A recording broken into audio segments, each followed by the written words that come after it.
Hello বন্ধুরা, কেমন আছো তোমরা সবাই? আশা করি অনেক অনেক ভালোই আছো। আর তোমাদের ভালোবাসায় আমিও অনেক ভালো আছি, কারণ তোমরা আমাকে যে পরিমাণে ভালোবাসা দিয়েছ এবং সাপোর্ট দিয়েছ তা আমি কোনোদিন ভুলতে পারবো না। তাই তোমাদেরকে মজা দেওয়ার জন্য আবারও একটি নতুন গল্প নিয়ে হাজির হলাম। গল্পটি শোনার মতো আশা করি তোমাদের দাঁড়িয়ে যাবে এবং তোমরা হাতের কাজ করতে সবাই হেডফোন নিয়ে বসে যাও। যদি আমার গল্প শুনে মজা পাও তাহলে অবশ্যই আমার চ্যানেলটি সাবস্ক্রাইব করবে। তো চলো বন্ধুরা, আমরা কথা না বাড়িয়ে আসল গল্পে চলে যাই। আমার নাম সোনালি। আমার বিয়ে এমন একটা পরিবারে হয়েছে যেখানে অনেক ভাই একসাথে থাকত, কিন্তু কেউ কারো বিষয়ে মাথা দিত না। যে যার কাজে নিয়েই থাকত। শ্বশুর বাড়িতে শ্বশুর শাশুড়িও ছিলেন। শাশুড়ি আমাকে মায়ের মতো ভালোবাসতেন। আমার মা এই দুনিয়াতে নেই, তাই আমি শাশুড়ির মধ্যেই আমার মাকে খুঁজে পেয়েছি। আমি তার সাথে ভালো ব্যবহার করতাম, কিন্তু একদিন শ্বশুর শাশুড়ির সাথে সাথে এমন একটা কাজ করলেন যা দেখে আমি লজ্জায় মুখ লুকিয়ে ফেললাম। কেননা শ্বশুরশাশুড়ির সাথে আমার মা অনেকদিন আগেই এই পৃথিবী ছেড়ে চলে গেছেন। আমি 7 ভাইয়ের একমাত্র বোন এবং আমার ভাইদের কেউই বিয়ে করেনি, কারণ আমি বাবা মায়ের সবচেয়ে বড় এবং প্রথম সন্তান। আমার বাবা কখনোই আমাকে তেমন গুরুত্ব দেননি, তিনি সবসময় তার কাজকেই গুরুত্ব দিতেন। আমি শুধু বাড়ির কাজেই আটকে ছিলাম, কারণ বাবাসহ 5 ভাই কাজ করতে বাইরে যেত, তো 2 ভাই বাড়িতেই থাকত আর আমাকে সবার জন্য রান্না করতে হতো। এদিকে আমার অনেক বয়স হয়ে গেছে, কিন্তু আমার বিয়ে নিয়ে বাবার কোনো চিন্তা ভাবনাই ছিল না। যখন তিনি আমার থেকে 1 বছরের ছোট ভাইয়ের বিয়ে দিতে চাইলেন, তখন আমাদের সব আত্মীয় স্বজন তাকে বললেন, আগে মেয়ের বিয়ে দাও, তারপরে ছেলের কথা ভেবো।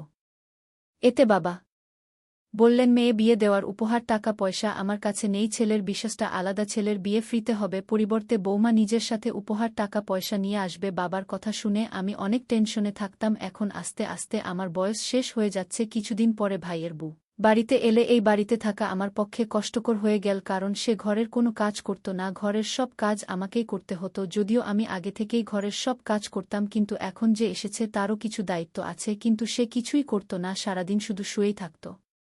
বাড়ির সবাই ভাবত নতুন বউ আসাতে আমি একটু আরাম পেয়েছি। আমি অনেক টেনশনে থাকতাম আর মাকে মনে করে কাঁদতে থাকতাম, কারণ মা এই পৃথিবী ছেড়ে চলে যাওয়ার পর থেকেই এই বাড়ির সব দায়িত্ব আমার ঘাড়ে এসে পড়ে। আর আমিও ভাইদের নিয়ে অনেক টেনশনে থাকতাম, কিন্তু যখন বুঝলাম এই বাড়ির কেউ আমার কথা চিন্তা করে না, তখন আমি ভাবলাম আমারও কারো কথা চিন্তা করার কোনো দরকার নেই। আমি দেখতে সাধারণ আর বয়স এখন প্রায় 30 বছর। আমার বয়সী সব মেয়ে বিবাহিত এবং তাদের 2-3টা করে বাবু আছে, আর আমি যার বিয়েই হচ্ছে না। একদিন আমার কাকা বাড়িতে এসে বাবাকে অনেক করে বুঝিয়ে বললেন, আগে মেয়ের বিয়ে দিয়ে তারপর অন্য কিছু ভাবো। বাবার অনেক বয়স হয়ে গেছে, কিন্তু তিনি এখনও শুধু টাকার পিছনেই ছুটতেন, কখনোই ছেলে মেয়েদের প্রতি মাথা খারাপ করেননি। আর টাকাও তিনি শুধু নিজের এবং ছেলেদের জন্যই কামাতেন। যা ইনকাম করতেন তা দিয়ে নিজের এবং ছেলেদের ইচ্ছায় পূরণ করতেন।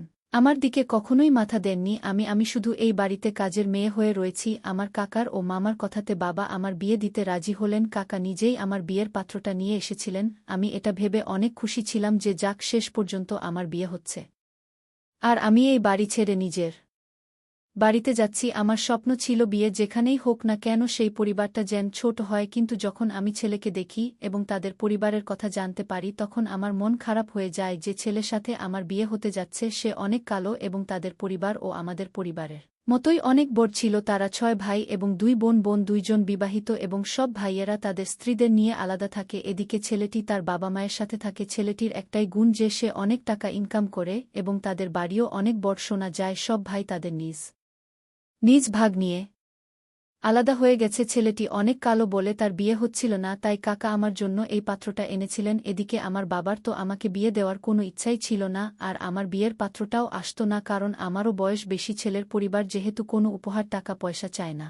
তাই বাবা এই বিয়েতে রাজি হন। ছেলেটির মা এসে আমাকে একটা গহনা পুড়িয়ে দিল। আমি অনেক খুশি যে যাক, শেষ পর্যন্ত আমার বিয়ে হতে যাচ্ছে, আর তাও এমন একটা পরিবারে যেখানে ছেলের ইনকাম অনেক বেশি। চেহারা দিয়ে কি হবে, একজন মানুষের আয় ভালো হলেই হলো। আমি এমন একজন জীবনসঙ্গী চাই যে আমাকে সম্মান করবে, ভালোবাসবে এবং আমাকে বিশ্বাস করবে। আমার বাবা সেই ছেলের সাথেই আমার বিয়ে দিলেন। শ্বশুরবাড়ি আমাদের বাড়ি থেকে অনেক দূরে। আমার বাবা বা কেউই ছেলের বাড়িতে গিয়ে তাদের বাড়ি দেখেনি। তারা তো আমাকে বিদায় করতে পারলেই বাঁচে, কিন্তু কাকার উপর আমার অনেক ভরসা ছিল, কারণ তিনি এই ছেলেটা এনেছিলেন। কিন্তু দুঃখের বিষয়ে আমার ভরসা ভুল প্রমাণিত হয়। আমি শ্বশুর বাড়িতে এসে দেখলাম বাড়ি খুব বড়, কিন্তু পরিবারের সবাই আলাদা না, বরং একই বাড়িতে থাকে। বিয়ের পর কয়েকদিন ভাবলাম যে তারা অতিথি, কয়েকদিন পরে চলে যাবে কিন্তু সবার বাড়িতে আছে, কেউই যাওয়ার না নিচ্ছে না। আমার স্বামী ছাড়াও তার আরও 6 ভাই এবং তাদের 6 জনের বউ এবং ছেলেমেয়ে ছিল। প্রথম দিকে স্বামীর সাথে দিনগুলি খুব ভালোই চলছিল আমার, কিন্তু কিছুদিন পরে তিনি কাজের জন্য শহরের বাইরে চলে যান। এখানে থাকতে তিনি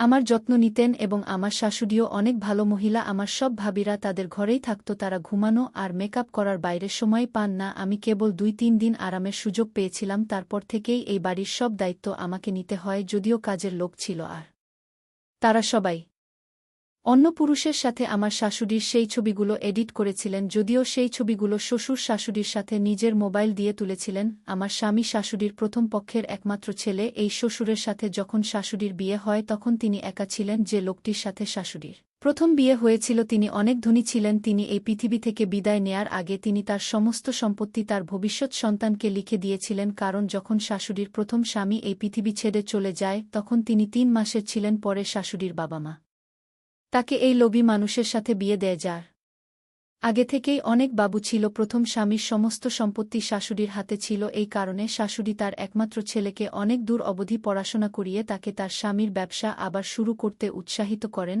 আর এদিকে আমার স্বামীর অনুপস্থিতিতে শাশুড়ির দ্বিতীয় স্বামীর বাবুরা তার সম্পত্তি ভোগ করে। আমার স্বামী জানত না যে এটা তার সৎ পিতা। শাশুড়ি তার কাছ থেকে এই কথাটি লুকিয়ে রেখেছিলেন, আর আমার স্বামী চোখ খোলার পর থেকে শ্বশুরকেই তার বাবা হিসেবে জানে। কিন্তু আমার স্বামী বড় হয়ে তার বাবার ব্যবসা শুরু করেন এবং ব্যবসার প্রচুর অর্থ উপার্জন করেন। তখন শ্বশুরের এই বিশ্বাসটি পছন্দ হয়নি, কারণ তার বাবুদের কেউই আমার স্বামীর সাথে প্রতিদ্বন্দ্বিতা করার মতো যোগ্য ছিল না। শাশুড়ির প্রথম স্বামীর আয়ে তারা খেয়ে পড়ে বেঁচে ছিল, আর আমার স্বামীর সক্ষম হওয়ার পরেও যা কিছু উপার্জন করেছেন তিনি তার মাকেই দিয়েছিলেন। আমার শ্বশুর এখন এই সমস্ত সম্পত্তি তার নামে করতে চেয়েছিলেন এবং শাশুড়িকে তার সমস্ত সম্পত্তি দেওয়ার জন্য অনেকক্ষণ ধরে অনেক কথা বলে আসছিলেন। আমার স্বামীর সামনে শ্বশুর অনেক ভালো মানুষ সেজে থাকতেন, কারণ তিনি চাইতেন যেন কোনোভাবেই আমার স্বামী জানতে না পারেন যে তিনি আমার শাশুড়ির দ্বিতীয় স্বামী এবং তার বাবুরা আমার শাশুড়ির নয়, আমার শ্বশুরের প্রথম স্ত্রীর। তাহলে আমার স্বামী কখনোই তাদের এই বাড়িতে তাদের লাগবে না, আর আমার স্বামীর মন যে কোনো সময় বদলে যেতে পারে এবং তাদের বাড়ি থেকে বের করে দিতে পারে। এখন শ্বশুর শাশুড়িকে মার দেওয়ার পরে কাগজে সই করিয়ে তাকে শেষ করে দিতে চাইছিলেন, আর তার এই পৃথিবী থেকে বিদায় নেয়ার পরে সবাইকে বলতেন যে শাশুড়ির অন্য কারো সাথে সম্পর্ক ছিল, তাই তিনি তার ভালোবাসার মানুষটির সাথে পালিয়ে গিয়েছেন। ঘরের ভিতরে শ্বশুর আর তার 2 ছেলে ছিল, যারা আমার স্বামীর সব সম্পদ দখল করতে চেয়েছিল। আমার শ্বশুর সেজন্যই শাশুড়ির চুলগুলো কাটতেন, কারণ চুল হল স্ত্রীর গহনা। তারা ভেবেছিলেন যদি প্রতিদিন চুল কেটে দেন আর তাকে মার দেন তাহলে তিনি ভয় পেয়ে তার সমস্ত সম্পত্তি দিয়ে দেবেন, কিন্তু সেরকম কিছুই হয়নি। শাশুড়ির ক্ষমতাকে ধন্যবাদ জানাই, যিনি এত বছর ধরে এসব মেনে নিয়ে চলেছেন, কিন্তু তিনি তার ছেলের সম্পত্তি অন্য কারো হাতে তুলে দেননি। আমি শাশুড়ির উপর এত কষ্ট মেনে নিতে পারিনি, তাই আমি তাড়াতাড়ি আমার স্বামীকে ফোনে সমস্ত ঘটনা বললাম। আমার স্বামী বললেন যে আমি আমার এক বন্ধুকে পাঠাচ্ছি, তুমি তার সাহায্য নাও, আর আমি এখনই বাড়ি যাওয়ার জন্য বেরিয়ে পড়ছি। যদি এসব সত্যি হয় তবে আমি বাবা এবং তার সমস্ত ছেলেদের বাড়ি থেকে বের করে দেব, আর যদি ভুল প্রমাণিত হয় তবে আমি তোমাকেই এই বাড়ি থেকে বের করে দিয়ে তোমাকে ছেড়ে দিয়ে দেব। আমি আমার স্বামীকে বললাম তোমার বন্ধুকে তাড়াতাড়ি পাঠাও, বাকি সবকিছুতেই আমি রাজি। আধ ঘন্টা পরে দেখলাম আমার স্বামীর বন্ধু এসে পড়েছে। সে আমার স্বামীর বন্ধু ছাড়াও একজন পুলিশ অফিসার ছিলেন। আমি স্বামীর বন্ধুকে সেই রুমে নিয়ে গেলে তিনি নিজের চোখে সবকিছু দেখলেন যে আমার শ্বশুর আর তার ছেলেরা শাশুড়িকে সই করানোর জন্য মেরে যাচ্ছিলেন। আমার স্বামীর বন্ধু শ্বশুর ও তার 2 ছেলেকে আটক করে থানায় নিয়ে যান। সকালে আমার স্বামীও বাড়িতে এসে পৌঁছান, কারণ তার বন্ধু তাকে ফোন করে সব বলেছিল, ফলে তার কাছে সব সত্যতা প্রকাশ পেয়ে যায়। তাই তিনি তার বাবা এবং ছেলেদের বিরুদ্ধে কেস করেন এবং শাশুড়িও আদালতে সাক্ষ্য দেন। আদালতের রায় আমাদের পক্ষে যায়। এরপর আমার ভাবিরা এ বাড়িতে থাকতেন, তারা সবাই আমাদের বাড়ি ছেড়ে চলে যায়। এখন এই বর বাড়িতে আমরা অনেক সুখেই আছি। আমার স্বামী সিদ্ধান্ত নেয় যে সে কখনোই এই বাড়ি ছেড়ে যাবে না। এখন সে আমাদের সাথে বাড়িতে থেকেই কাজ করেন। মাঝে মাঝে সম্পদের লোভে কিছু মানুষ এতটা নিচে নামিয়ে দেয় যে তারা সম্পর্কের মূল্য দিতেও ভুলে যায়। আমি আপনাদের সকলকে অনুরোধ করতে চাই, আপনারা সম্পর্কের মূল্য দিতে শিখুন। আজ আমাদের সাথে যে বা যারা আছেন, আমরা যদি তাদের সাথে খারাপ কিছু করি তবে তাদের মনে ভুল ধারণা সৃষ্টি হবে, আর তারা কেউ আমাদের দিকে ভুল করেও ফিরে তাকাবে না। তাই একজন ভালো মানুষ হন, কোনটা ভালো তা বুঝতে শিখুন এবং যে ভালো তার সাথে ভালো ব্যবহার করুন, আর যে খারাপ তার খারাপ দিকটা দূর করার চেষ্টা করুন। আমার শ্বশুর শাশুড়ির কাছে অনেকবার ক্ষমা চেয়েছিলেন, কিন্তু মনে হয় তিনি ক্ষমার যোগ্য ছিলেন না, কারণ তিনি অনেক বড় ভুল করতে যাচ্ছিলেন। তিনি আমার শাশুড়িকে শেষ করে দিতে চাইছিলেন। আমি যদি তাদেরকে ঘটনাস্থলে না দেখি তাহলে হয়তো এই রহস্য আমার শাশুড়ির সাথেই শেষ হয়ে যেত। বন্ধুরা, আজকের ভিডিওটা এখানেই শেষ করলাম। অনেক কষ্ট করে ভিডিওটি আপনাদের জন্য বানিয়েছি। যদি ভিডিওটি আপনাদের ভালো লেগে থাকে তাহলে একটা লাইক করবেন এবং চ্যানেলটি অবশ্যই সাবস্ক্রাইব করবেন। এই আশা ব্যক্ত রেখে আপনাদের কাছ থেকে বিদায় নিচ্ছি। আমি দেখা হবে আগামীকালের নতুন কোনো ভিডিওতে। সে পর্যন্ত সবাই ভালো থাকুন, সুস্থ থাকুন। ধন্যবাদ।